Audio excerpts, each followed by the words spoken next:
Hey everybody, my name is Marco. I love talking about anime and video game music from an emotional perspective after a decade plus on the stage. Today we're checking out Bloody Stream from JoJo's Bizarre Adventure Part 2. As I'm filming this, I'm literally watching the second episode that you can check out over on patreon.com/Marco Meatball. The full reaction to this theme will be available in the watch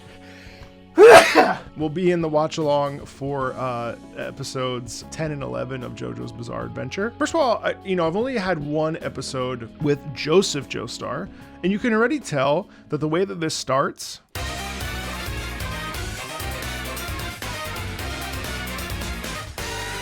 there's a smoothness to Joseph Joestar. He's a little rough and tumble. Obviously in the first episode, we see his temper go crazy. He's just different. I think he's a product of being with Granny Erina and in growing up in New York City, or at least moving to New York City. There's a bit of a bite. There's a bit of an attitude to him. And there's a bit of, get wrecked, get fucked, get out of my space, get out of my life. I'm going to beat the shit out of you because I have a temper. And that comes across. But also, the way that we start, I think there's a little sensuality in there. The whole thing about JoJo is that everyone is kind of sensual. There's a kind of everyone's kind of beautiful and attractive and, larger than life bodies and powers with Hamon. And also too, now that we have this mask, this stone, tree of masks, if you will, for that stone structure, and everything that's happening with Staizo here. It's very interesting because that could also be the sultriness of how young Staizo looks at the beginning of the second part. Let's keep going.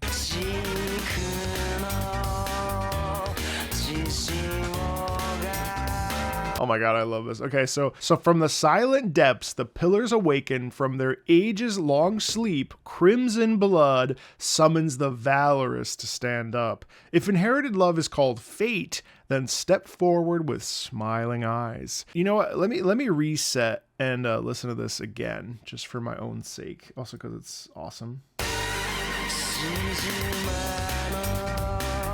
So Shijimano, right, like that, from the silent, right, not literally, but the sort of English translation. And you hear how when we do that, Shijimano, we're just sliding up in a dissonance. We're sliding up. We're moving to the half step, and that slide is kind of dirty and nasty, and it's really effective at making us feel slimy and slippery. Right, there's an edge to the press of the voice, which is really effective.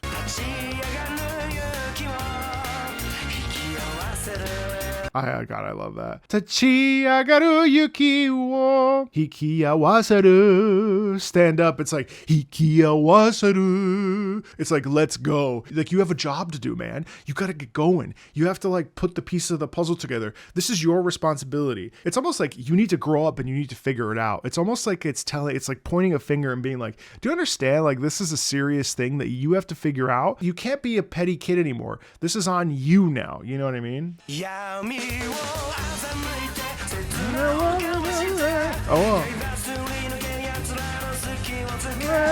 Wow, cool. Oh my god, I feel like that's extremely famous. Well, of course, 7 million views on this video, but I've never actually, I've heard da dee da be da da dee da. So let me listen to the chorus again.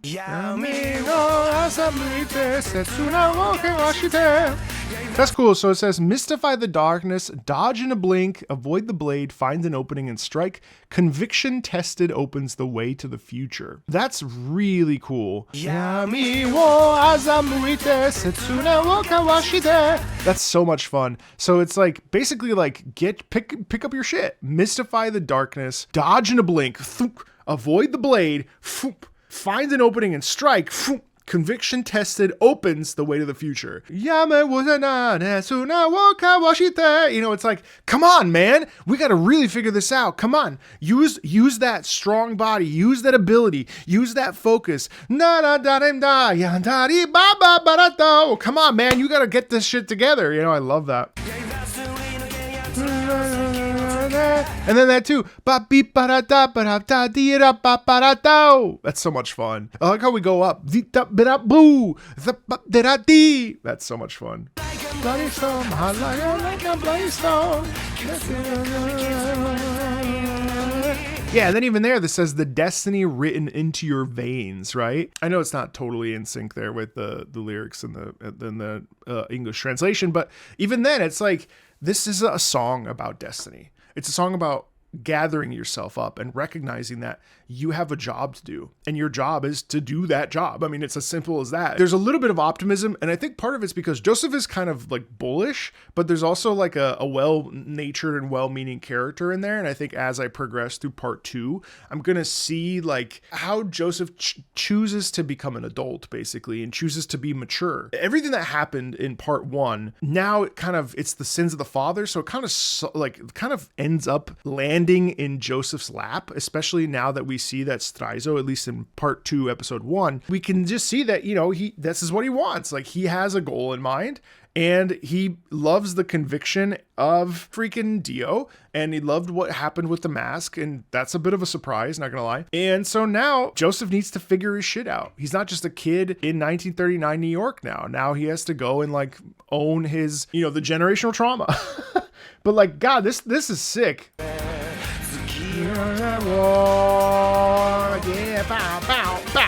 I love that break too. That break is so amazing. You ready? Yami wo azamuite setsuna wo kawashite yaibina surinuta riranduri. You know what I mean? Like, it's like, all right, buddy, get your shit together. Setsuna wo kawashite.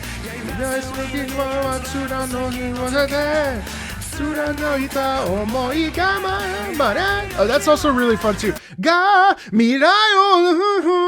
So we go up, and then we stay up, which is also like that really extra nice of like emphasis of like, come on, buddy, like we believe in you, but you got to do this. You know what I mean?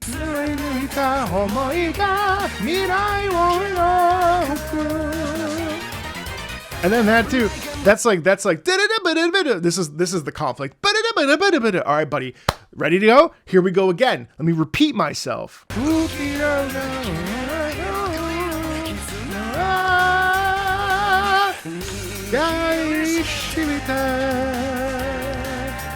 also like that when we talk about the undying bonds of honor arise, take hold of them. That's like your ancestors calling down to you, but we actually stretch out the kizuna. Listen to this right here. And then it's like, that's a lot of weight, right? Kizuna nijiri shimete. The fact that we have to, it's almost like a cry out, from Coda here. There's anxiety in that. Kizuna,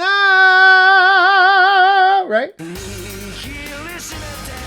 And then it's like, take hold of them. Nijiri shimete. I don't have a choice. That's it. And so actually the stretch, that's actually a bit of rubato there. Where rubato in Italian means to steal. Rubato is when we stretch, essentially, and then we make up the time later. We actually do it right there. Listen to this. So stretch. Back in the tempo, right? Nijiri shimete. And I like that this is probably irrelevant, but I like that we choose the like sort of bongo percussion to represent maybe that Aztecian, I don't know, I'm just pulling that out of my ass, but it's fun. If you want to watch Jojo, definitely feel free to watch along with me over on the Patreon, patreon.com/MarcoMeatball. I'm having a blast. I'm kind of obsessed with it. I'm trying not to binge it because, well, I'm liking it so much that I want to like really savor it, but also like I think about it when I'm not watching it, and that's how I know I'm really invested. So yeah, really, really cool. And yeah, see you later.